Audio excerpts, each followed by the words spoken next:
Olá a todos, tudo bem por aí? Então, esse aqui é um vídeo que vai ter alguns comentários acerca da parte de ondas. São os conceitos dessa parte de ondas 1 que eu não acabei fazendo. Então, eu vou colocar aqui no modo apresentação. E aqui a gente segue então com essa parte de ondas, ok? Bom, então, o que são ondas de uma maneira geral? Ondas são a consequência das oscilações. As oscilações elas são movimentos mecânicos periódicos que podem gerar ondas que se propagam pelo espaço, tendo meio material ou não. Então, nessas imagens aqui, a gente consegue ver, por exemplo, ondas na superfície da água. Então, uma gota d'água cai e ela cria uma propagação de ondas circulares que se expandem. Aqui no caso, a gente tem o movimento das marés, ou seja, as ondas quebrando. Você tem esse movimento de sobe e desce das marés, e as ondas acabam fazendo esse movimento de quebrar quando tem os ventos soprando, ok? Então, no caso, além das ondas mecânicas que precisam de um meio material, a luz, como o laser mostrado nesse experimento, ou das estrelas durante a noite, elas conseguem viajar pelo espaço. Então, as ondas, tanto as eletromagnéticas, fazendo parte disso a luz, quanto as ondas mecânicas como o som ou as oscilações que a gente percebe em estruturas como edifícios ou até terremotos, elas têm características similares e a gente vai começar a trabalhar essas características. Na verdade, esse material eu já passei para vocês, então vocês já viram alguma coisa, só vou comentar mais alguns pontos.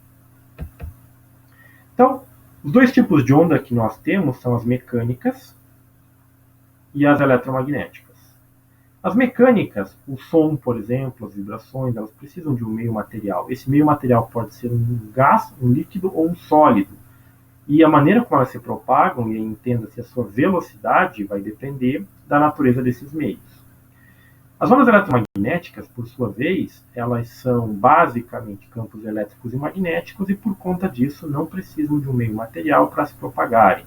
Tanto é que a gente consegue observar a luz viajando pelo espaço, que basicamente é vácuo, e não tem, digamos assim, nenhum meio que fique intermediando a passagem dessas ondas.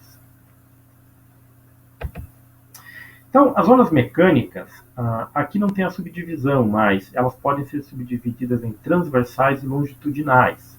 Nesta figurinha aqui, a gente tem uma corda esticada presa a uma parede e uma pessoa que faz um movimento de sobe e desce com o pulso para criar um pulso de onda que vai viajar na direção da parede. Por enquanto, interessa a gente só esse trecho aqui, essa situação, ok? Se a pessoa fizer aquela oscilação periódica, ela vai estar criando ondas nessa corda que vão viajar até a parede, pelo meio da corda. No caso aqui, a gente não está tratando ainda das ondas com perdas, então a gente vai considerar tudo sem perdas por enquanto. As ondas elas vão estar com, digamos assim, máximo de energia. Então, no diagrama vetorial, a gente vê aqui um pouco mais detalhado a questão da onda transversal. Então, toda onda transversal, ela sempre vai ter a força ou a excitação periódica em um eixo e a propagação no eixo perpendicular, ou seja, fazendo 90 graus. Então, a onda se propaga na corda, que aqui está no eixo X, enquanto que a perturbação é no eixo Y. Certo? Então, aqui a gente tem uma imagem de um pulso. Eu tenho um gerador de pulsos aqui. Toda vez que eu aciono esse botão, um pulso é gerado e esse pulso viaja para uma onda através de uma corda infinita. Ou seja, observe que ela sai aqui pela janela e vai embora. Okay? A questão da reflexão das ondas quando elas chegarem nas extremidades, como uma parede, por exemplo, a gente vai tratar mais para frente. Então, a onda senoidal, aqui nessa outra situação, eu substituo o gerador de pulso por um gerador oscilatório. Ele fica girando e esse movimento vai fazer com que uma onda senoidal se forme na corda. Certo? E assim como a gente tinha uma equação matemática para descrever a questão das oscilações, a gente tem também para a questão das ondas. Então, aqui em cima, a gente tem a função x de t para uma oscilação. X de t igual a xm cosseno de ômega t mais φ. Isso relaciona a posição, a posição com o tempo. É uma equação de uma variável apenas. Aqui, a gente tem que, para toda onda, ela vai ser descrita por uma equação como essa daqui. Ou seja, y de x e t igual a ym sendo kx menos ômega t mais φ. Ou seja, mais variáveis matemáticas acabam entrando. Ou seja, toda onda é função de duas variáveis. Uma variável temporal, aqui o tempo, e uma variável espacial, aqui o x. Então, o eixo x está aqui, o eixo y está aqui, e o tempo está implícito. Ele não aparece diretamente nessas figuras, como apareceu na parte das oscilações. Então, ômega é a frequência angular. A gente já viu isso lá atrás, não é? Na parte de oscilações. O φ é a diferença de fase. Também continua sendo a mesma coisa. A novidade agora é o K, que é um parâmetro conhecido como número de onda. E ele vai estar associado a um parâmetro desta onda que a gente já vai ver, que é o comprimento de onda. Mas fisicamente, toda essa equação ela sempre vai representar uma grandeza física que vai ter variação no espaço e no tempo.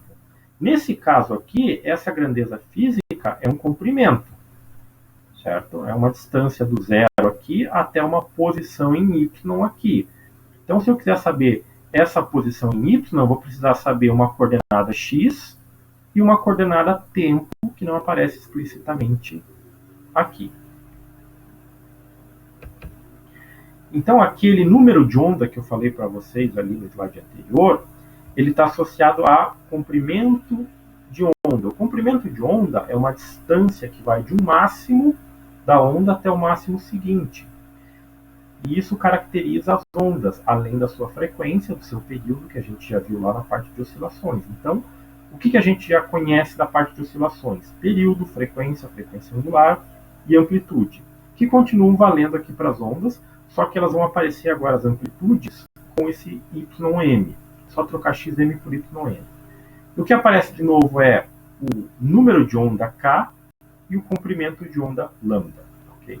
Numa corda, imagine que isso aqui é uma corda, se eu pegar uma régua e medir a distância de um máximo até o outro, eu consigo medir o comprimento de onda. E essas relações, esses parâmetros novos, comprimento de onda e número de onda, eles estão relacionados com tudo aquilo que a gente já viu. E também ao chamado velocidade de propagação da onda, que é com quão rápido uma onda viaja no meio material. Então, quão rápido uma onda pode viajar nessa corda? Isso vai depender de vários fatores, mas por enquanto eles estão relacionados aqui. Então, a velocidade de propagação pode ser obtida como a razão entre a frequência angular e o número de onda, ou ainda o comprimento de onda e o período, ou ainda o produto do comprimento de onda pela frequência. Novamente, período e frequência aqui continuam sendo inversos. Então, se os períodos são altos, as frequências são baixas e vice-versa. Só que agora aparece uma outra relação, que envolve velocidade de propagação, comprimento da onda e frequência. Ou seja, a frequência ela vai ser agora inversamente proporcional ao comprimento da onda e vice-versa. Ou seja, se você tiver ondas com altas frequências, o comprimento de onda é pequeno. Se você tiver ondas com baixa frequência, o comprimento de onda é grande.